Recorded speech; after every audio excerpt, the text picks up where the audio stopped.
하나님 말씀 디모데전서 3장 1절로 7절의 말씀입니다. 디모데전서 3장 1절로 7절 한 목소리로 같이 읽겠습니다. 시작. 미쁘다 이 말이여 곧 사람이 감독의 직분을 얻으려 함은 선한 일을 사모하는 것이라 함이로다. 그러므로 감독은 책망할 것이 없으며 한 아내의 남편이 되며 절제하며 신중하며 단정하며 나그네를 대접하며 가르치기를 잘하며 술을 즐기지 아니하며 구타하지 아니하며 오직 관용하며 다투지 아니하며 돈을 사랑하지 아니하며 자기 집을 잘 다스려 자녀들로 모든 공손함으로 복종하게 하는 자라야 할지며 사람이 자기 집을 다스릴 줄 알지 못하면 어찌 하나님의 교회를 돌보리요. 새로 입교한 자도 말지니 교만하여져서 마귀를 정죄하는 그 정죄에 빠질까 하며 또한 외인에게도 선한 증거를 얻은 자라야 할지니 비방과 마귀의 올무에 빠질까 염려함이라 하라. 아멘. 감독의 자격이라는 제목입니다.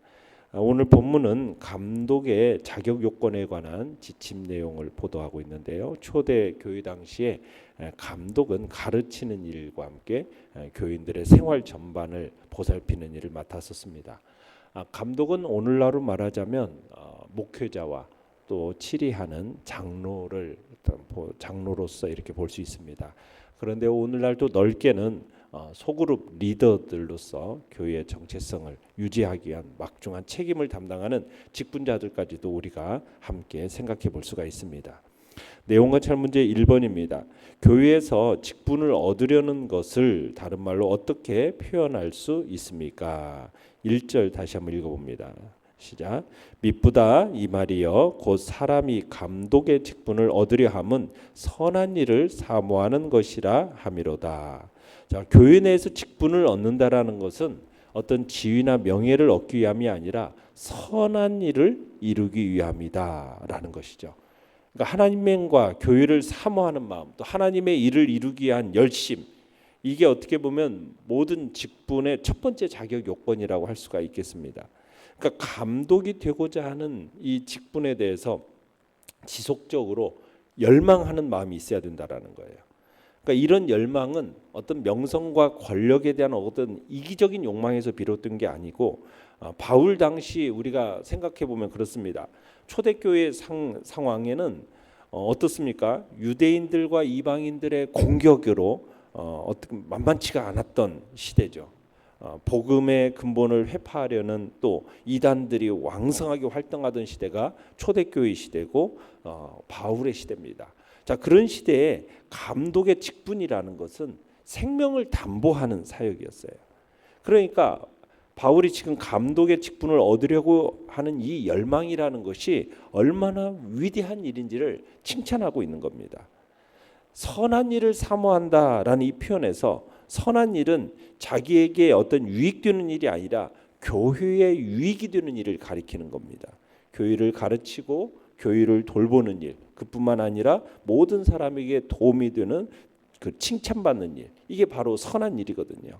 그러니까 감독이 되려고 하는 사람은 교회를 위해서 자신의 희생까지 담보하는 무거운 책임의 위치를 오히려 사모하고 열망하는 거다. 그러니까 교회 직분이라는 것은 바로 그런 거죠. 정말 자신을 희생하면서까지 담보로 정말 내가 이 무거운 책임의 위치를 지고 가기를 내는데 이 위치를 사모하고 열망하는 그런 모습으로 직분을 얻는 것에 대해서 표현하고 있는 겁니다. 내용과 찰문제 2번을 보시면은 바울은 교회 감독의 자격 요건이 뭐라고 열거하고 그걸 한마디로 어떻게 요약합니까? 자, 2절에서 4절까지 자, 한번 다시 한번 읽어보겠습니다. 시작. 그러므로 감독은 책망할 것이 없으며 한 아내의 남편이 되며 절제하며 신중하며 단정하며 나그네를 대접하며 가르치기를 잘하며 술을 즐기지 아니하며 구타하지 아니하며 오직 관용하며 다투지 아니하며 돈을 사랑하지 아니하며 자기 집을 잘 다스려 자녀들로 모든 공손함으로 복종하게 하는 자라야 할지며. 자, 여기서 보면 감독 요건의 첫 번째는 뭐냐면 책망할 것이 없어야 한다라는 겁니다. 책망할 것이 없다라는 것은 무슨 전혀 흠이 없거나 잘못이 없다라는 말이 아니라 평판에 있어서 흠잡을 것이 없는 상태를 뜻하는 겁니다. 그러니까 행동에 있어서 눈에 띄게 책망할 것이 없는 것, 그걸 의미하는 거죠. 그러니까 교회에서 인정받는 감독이 되기 위해서 또 두 번째는 뭘 얘기하냐면 한 아내의 남편으로서의 삶을 얘기하고 있습니다. 그러니까 성과 결혼 생활에 있어서 흠이 없다라는 평판을 들어야 된다는 거죠. 그러니까 한 아내의 남편으로서 전적으로 참되고 신실하고 도덕적으로 의심할 데가 없는 사람이 되어야 된다는 얘기입니다. 또 절제해야 된다고 얘기하고 있는데 이 절제라는 것은 식욕을 비롯해서 세상의 많은 욕망을 제어하는 삶의 자세를 가리키는 겁니다. 또 신중해야 된다라고 얘기하고 있는데 신중하다라는 건 뭐냐면 모든 일에 있어서 신중하게 임하는 자세인데 이 표현은 뭐냐면 자신을 통제할 수 없는 사람은 다른 사람을 다스릴 수 없다라는 거죠. 그러니까 자신을 통제하지 못하는 사람이 어떻게 다른 사람을 다스릴 수 있겠어요? 감독의 직분이라는 것은 다른 사람을 다스리는 직분인데 자신을 통제하지 못한다는 사람은 다른 사람을 다스리는데 합당치 않다라는 사실을 지금 이 신중하며라는 말 속에서 가르치고 있는 겁니다. 또 나그네를 대접한다라는 것은 낯선 사람을 사랑하는 것을 얘기합니다. 이 바울 당시에는 숙박 시설이 용이하지가 않았습니다. 이런 측면에서 숙박의 어려움을 겪는 순회 설교자들이나 그리스도인들 여행자들에 대해서 어떤 자세를 가져야 할 건가 이걸 말해주는 거죠. 또 가르치기를 잘하며 여기서는 가르칠 자격을 갖춘 사람을 뜻하는 거죠. 특별히 이 시대는 사탄의 사주를 받은 이단의 세력들이 복음의 근본을 회파하고 기초를 무너뜨리고 막 이런 사악한 이단자들이 많았어요. 그들과 맞서서 복음의 진리를 바르게 가르칠 수 있는 능력을 갖춘 사람, 지금 그런 걸 얘기합니다.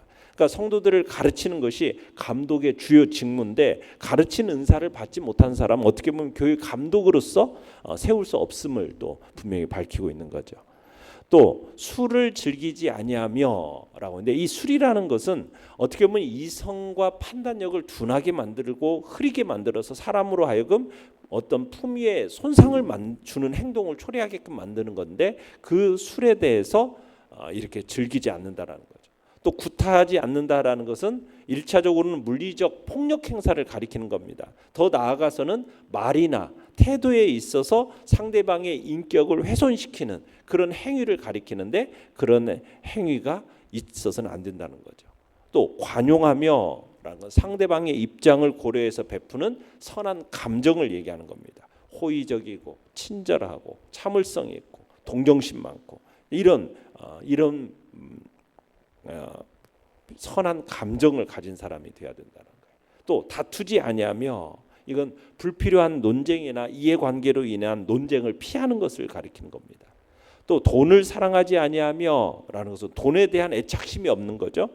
그러니까 교회 감독인 물질에 대해서 바람직한 태도를 지니고 있어야 됨을 보여주는 겁니다.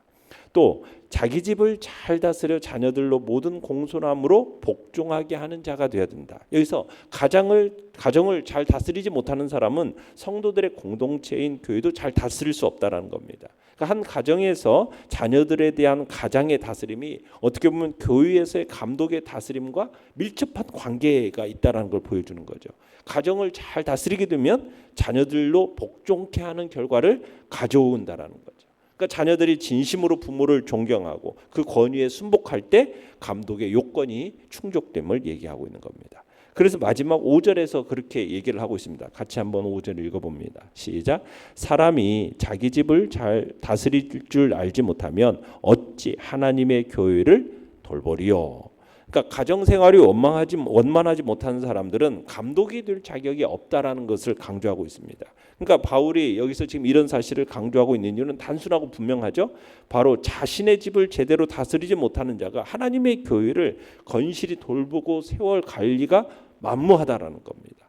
감독이 될 자는 자신의 가족은 곧 하나님의 가족, 자신의 집과 하나님의 집, 그러니까 양자를 모두 잘 다스려야 됨을 분명하게 나타내고 있는 것입니다. 자, 그 다음에 6절도 읽어보겠습니다. 시작. 새로 입교한 자도 말지니 교만하여져서 마귀를 정죄하는 그 정죄에 빠질까 함이요. 자, 감독의 직분을 얻고 하는 사람들이 갖춰야 할 요건 중에 이것은 영적인 성숙도와 관련된 이야기입니다. 여기서 새로 입교한 자란 얘기는 뭐냐면 이제 막 회심한 사람을 가리키는 겁니다. 그러니까 감독의 직분이라는 것은 이제 막 회심한 사람에게 주어져서는 안 된다는 거죠. 그러면은 이제 막 회심한 사람들에게 감독의 직분을 수여할 수 없는 이유가 뭐냐? 바울은 그 이유를 교만에서 찾고 있어요. 이제 막 회심한 사람에게 감독의 직분을 맡기면은 아직 영적인 뿌리가 단단해지기 전에 중요한 직무를 부여하게 되는 거잖아요. 이런 경우에 대부분 자신도 모르는 사이에 자기 기만에 빠져서 교만에 이르게 된다라는 거예요. 그러니까 영적인 성숙은 어떻게 보면 감독의 직분을 맡게 될 자의 필수적인 요건인 겁니다. 새로 입교한 자를 감독에 임명하게 되면 쉽게 교만해져서 죄를 범하게 되고 결국은 마귀가 받는 심판의 형벌을 받게 될 것이기 때문에 새로 입교한 자, 막 회심한 사람, 이런 사람은 감독에 임명하지 말라라고 이야기하고 있는 것입니다. 그래서 우리 교회 안에서 어떤 지도자를 세우고 또 리더를 세우고 또 구역장 등을 비롯한 그런 각 사람들을 이렇게 지도자 그룹을 세워 나갈 때는 이제 갓 들어온 사람들, 갓 회심한 사람들, 이런 사람들을 세우면은 교만함과 그로 인한 교회 안에 무질서로 인한 또 있음을 항상 기억하고 영적인 성숙도를 잘 체크할 필요가 있음을 성경은 얘기하고 있는 겁니다.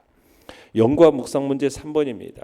교회를 다스릴 사람을 선별하는데 교회 밖에 있는 사람들과의 관계까지 고려해야 하는 이유는 무엇일까요? 7절을 읽어보겠습니다. 시작. 또한 외인에게서도 선한 증거를 얻은 자라야 할지니 비방과 마귀의 올무에 빠질까 염려하라. 자, 외부적인 평판이 바로 감독 선발의 기준이 되어야 함을 지금 제시하고 있습니다. 여기서 외인이라는 것은 누구를 가리켰냐? 비그리스도인들을 의미하는 겁니다. 세상 사람들이죠. 그러니까 세상 사람들의 평판이 교회 감독을 선정하는 데 있어서 주요한 판단 기준이 된다라는 것을 명백하게 드러내고 있는 겁니다. 선한 증거를 얻지 못한 사람이 감독이 되면 세상으로부터 교회 공동체가 비방을 받게 된다는 거예요. 사탄의 올무에 희생될 수 있기 때문에 그래서 교회 밖의 사람들까지의 관계도 고려해야 된다는 겁니다. 그러니까 교회 밖의 세상 사람들에게 선한 증거를 얻지 못하면 교회의 도덕적인 권위가 떨어지는 거예요. 그러니까 교회의 세상에 대한 복음의 증거의 힘이 약해진다는 거죠. 그러니까 선한 증거를 얻지 못하는 교회가 증거하는 복음은 세상이 받아들이려고 하지 않는 겁니다. 그러니까 그리스도교의 고상하고 아름다운 신앙 고백을 세상 속에서 그 삶을 통해 드러내지 못한 사람이 감독이 된다는 것은 복음의 진보에 있어서 장애만을 초래하고 마게 되는 거죠. 참으로 오늘날 우리 한국교회의 모습이 세상 사람들로부터 인정을 받지 못하고 선한 증거를 받지 못하니까 지금 복음이 장애를 입고 복음의 능력이 이렇게 세상 밖으로 힘있게 나아가지 못하는 우리가 이런 모습을 보게 되는 겁니다. 참으로 사람들을 세워감에 있어서 이 부분이 얼마나 중요한가 우리에게 가르쳐지고 있는 거죠. 느낀 점은 4번입니다. 감독의 자격 요건을 볼 때 어떤 느낌이 듭니까? 혹시 감독의 자격으로 요구하는 수준이 너무 높다거나 까다롭다고 느끼지는 않습니까? 자, 바울은 교회에서 감독을 세울 때 어떻게 보면 지금까지 자신이 열거한 것과 같은 상당히 높은 기준을 적용해야 된다라고 당부하고 있습니다. 그러니까 사도 바울은 교회 직분자들의 자격을 말하면서 뭘 해야 하느냐라기보다는 어떤 사람이 되어야 하는지를 더 강조하고 있는 것을 보게 됩니다.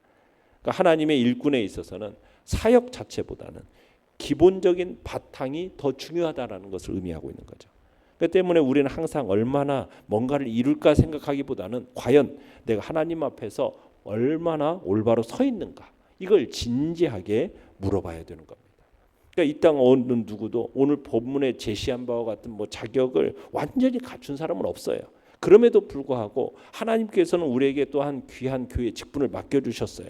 그러면은 우리는 그 맡겨진 직분에 대해서 충성되이 여겨 나를 이 귀한 직분을 또한 맡겨주셨음을 생각하고 감사하는 마음으로 이 직분을 충성되이 또 우리가 잘 수행해 나가야 되는 겁니다. 그래서 이 세대와 오는 세대 속에서 하나님이 주시는 칭찬이 넘치는 그런 복된 자리에 우리가 있어야 하겠습니다.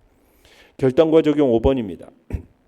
내가 직분을 얻으려는 것은 선한 일을 사모하기 때문인지 아니면 명예를 얻거나 사람들에게 인정받고 싶기 때문인지 돌아봅시다. 감독의 자격 요건에 비춰볼 때 나는 어느 부분이 부족한지 점검해보고 성령님께 도움을 구합시다.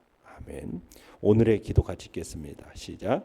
절제하고 순종하며 돈을 사랑하지 않고 관용을 베풀며 가정과 교회를 잘 이끌도록 도우소서. 아멘.